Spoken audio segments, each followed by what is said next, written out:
What is this I'm feeling? I can't explain. Oh, Angelina, oh my sweet señorita, you stay on my mind.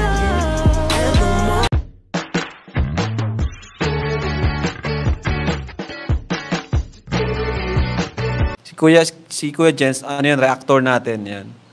Official reactor. Hello mga kalingap! Welcome back sa aking YouTube channel. This is Kuya Jens. So kung bago ka lang sa aking YouTube channel, huwag niyo pong kalimutang mag-subscribe at click the bell button para like updated sa babago upload na video. At huwag po natin kalimutang suportahan ang Buting Kalingap sa pangunguna ni Kuya Val Santos Matubang, Ate Edna Vlog at syempre ni Kalingap Rob.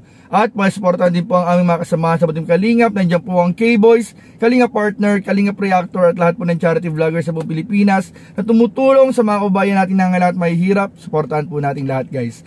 So mga Kalingap, grabe po mga Kalingap. Sino po dito mga Kalingap? Sa lahat po ng sumusuporta sa Tambalan Jomcar sa Team Kalingap, ang hindi pa nakaka-move on hanggang ngayon mga Kalingap sa nakaraang part 41 mga Kalingap na napanood po natin kahapon mga Kalingap. Pero grabe po mga Kalingap, kakaiba po. Sobrang grabe mga Kalingap. Wala po akong masabi na talagang effort po talaga ni Papa Jones mga Kalingap para po mas lalong gumanda at umayos yung pakiramdam po ni Carla. Ay talagang kitang-kita po natin mga Kalingap, talagang binibigay po mga Kalingap ni Parin Jomar yung buong suporta po niya mga Kalingap at pagpapakita ng pagmamahal at concern para sa kanyang baby Carla mga Kalingap, ang kanyang chubby bunny. Grabe mga Kalingap. At ngayong araw nga mga Kalingap, meron tayong bibigyan ng reaction mga Kalingap, pag-uusapan mga Kalingap.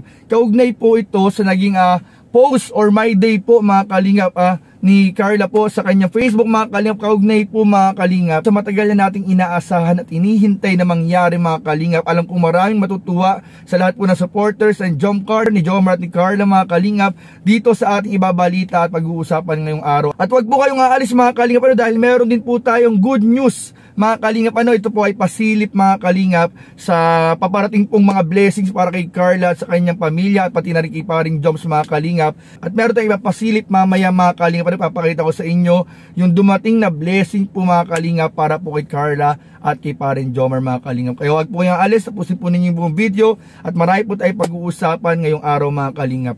At mamaya po pala mga Kalingap, samahan niyo po ako, nagawan po ng premiere reaction video ulit mga Kalingap. Gagawin po natin ulit yung ginawa po natin nung nakaraan na premiere reaction video sa part 41. Kaya tutukan po ninyo mamaya mga Kalingap, papalipasin lang po natin yung 24 hours para mabigyan po natin ng reaction video yung part 41 po ng Tambalan Jomcar. So sama-sama po tayo mamaya at sabay-sabay tayong kiligin ulit mga Kalingap at magtitili hanggang maubusan na naman po ng boses si Kuya Jens mga Kalingap. So samahan po ninyo ako dyan mga Kalingap. So ito na nga mga Kalingap, nagulat po ako nung nakita ko ito kagabi mga Kalingap. Ito po yung post or my day po ni Carla mga Kalingap, kaugnay po sa kanyang pagpapahayag ng kanyang nararamdaman pagkatapos po ng part 41 mga Kalingap, kung saan nalaman po natin mga Kalingap na okay na po si Carla. Kaya sa mga nag-aalala, wala pa na po kayong dapat ipag-alala dahil okay na po si Carla mga Kalingap at bumalik na po yung dati niyang sigla, dating saya at yung dating good mood niya mga Kalingap at yung dating smile niya mga Kalingap ay bumalik na po.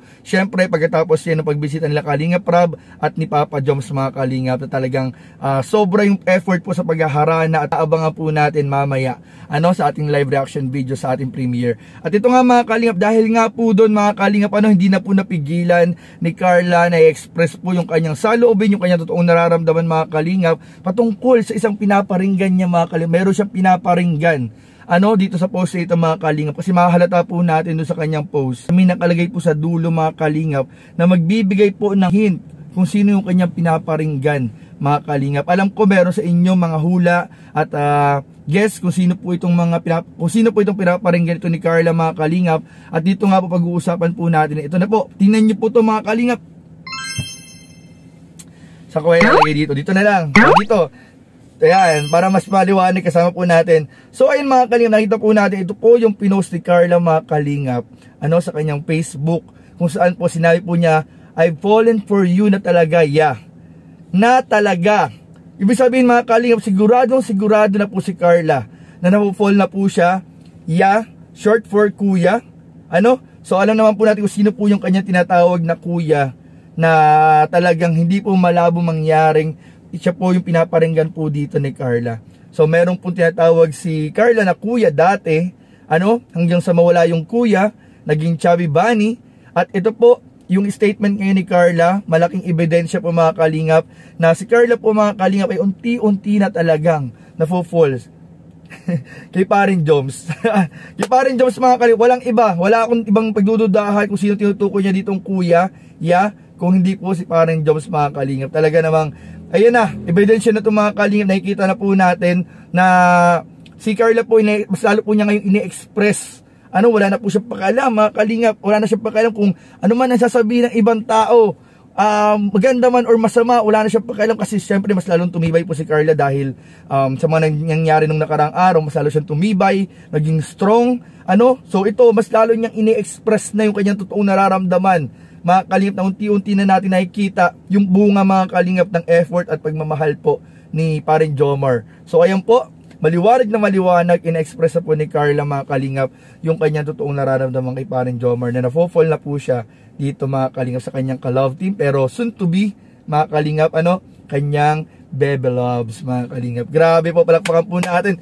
Woo! Grabe, mas lalo akong kinikilig mga kalingap sa tambalan Jomcar, kaya kaabang-abang yung ating magiging reaction video sa part 41 kung bakit nga kaya, anong nangyari sa part 41, kasi hindi ko pa siya napapanood mga kalingap. Hindi ko siya napapanood para pag ginawan ko siya ng reaction video ay talagang legit na legit mga kalingap yung ating reaction. So ano kaya yung nangyari sa part 41 kung bakit ito biglang in-express ni Carla itong feeling na ito na na-fall na po siya sa kanyang Kuya Jomar, So ayun mga kalingap, so abangan po ninyo yan. At ngayon po mga kalingap, meron po ako sa inyong good news tulad ng sinabi ko kanina. Meron po ako sa inyo ipapakita mga kalingap, blessings po para kay Carla, kay Jomar, sa kanyang pamilya, na aking ipapakita po dito mga kalingap. So ito po mga kalingap, pinadala po ng mga nagmamahal at sumusuporta kay Jomar at Carla. Baka mamali ako ng pangalan. Ito po yung pangalan, So ito po mga kalingap, nagpadala po si Ma'am JM Taruyan. Shout out po kay Ma'am JM Taruyan. Nagpadala po siya ng 10,000 pesos para kay Carla. So ito po mga kalingap, dito na po ang pera. Tadaan! Napakaraming pera mga kalingap. So ito po mga kalingap ay ibibigay po natin kay Carla, kay Papa Joms. Ipapadaan po natin through Kalingap Rab. So nagpadala din po mga kalingap ng 10,000 pesos si Sir Jack. Itago ko muna sa pangalang Sir Jack. Nagpadala siya ng 10,000 pesos for Carla and 10,000 pesos for Jomar. So a total of 20,000 pesos dito. So a total of 30,000 pala to. A total of 30,000 pesos na paghahatian po ni Jomar at Carla. So si Carla po merong 20,000 at si Parin Joms naman ay merong 10,000 pesos. So yan po mga kalingap, talaga makikita po natin na kahit po anong pagsubok ang dumadaan sa dalawa sa Jomcar, ay patuloy pa rin po ang pag-ulan po ng blessings pagdating ng mga pagmamahal, regalo galing sa kanilang mga supporters at lahat na nagmamahal sa kanila.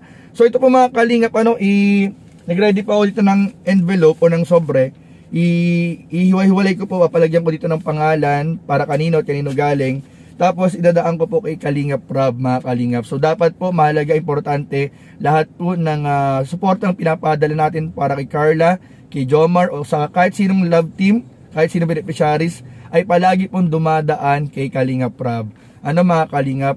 At ayun po, mamaya po idadaan ko ito kay Kalingap Rab. So ayan, ito, congratulations Carla and Jomar, hawak na natin mga kalingap ang regalo ng lahat na nagmamahal sa kanila. So kung may gusto mong padala ng pagsuporta at pagmamahal sa ating mga love team, sa ating mga beneficiaries, sa ating mga K-boys, comment lang po kayo, message lang po kayo sa aking Kuya Jens Facebook page kung sakali po na hindi niyo makontak ang kahit sa sino sa K-boys mga kalingap. Pero mas maaari, mas maganda mga kalingap na idirekta nyo na kay Kalingap Rab. Kung makakontak nyo si Kalingap Rab, mas maganda po na idirekta na ninyo. Pero kung sakali po mga kalingap na kailangan po ninyo ng tulong mga kalingap, hindi nyo ma-direct kila Kalingap Rab, hindi nyo ma-direct na kahit na sino sa K-boys, pwede po kayong mag-message sa akin sa Kuya Jens Facebook page. Siguraduhin nyo lang po na legit yung inyong mga kausap. Pwede nyo pong i-video call, tawagan, para masigurado po na legit yung inyong papadalhan po ng tulong o magiging daan para maihatid po kay Kalingap Rab ang mga tulong para sa mga beneficiaries. So yun lamang po mga kalingap, at maraming po salamat sa inyong panonood. Please don't forget to like, comment, share, and subscribe sa ating mga video. Maraming salamat. God bless. Bye bye.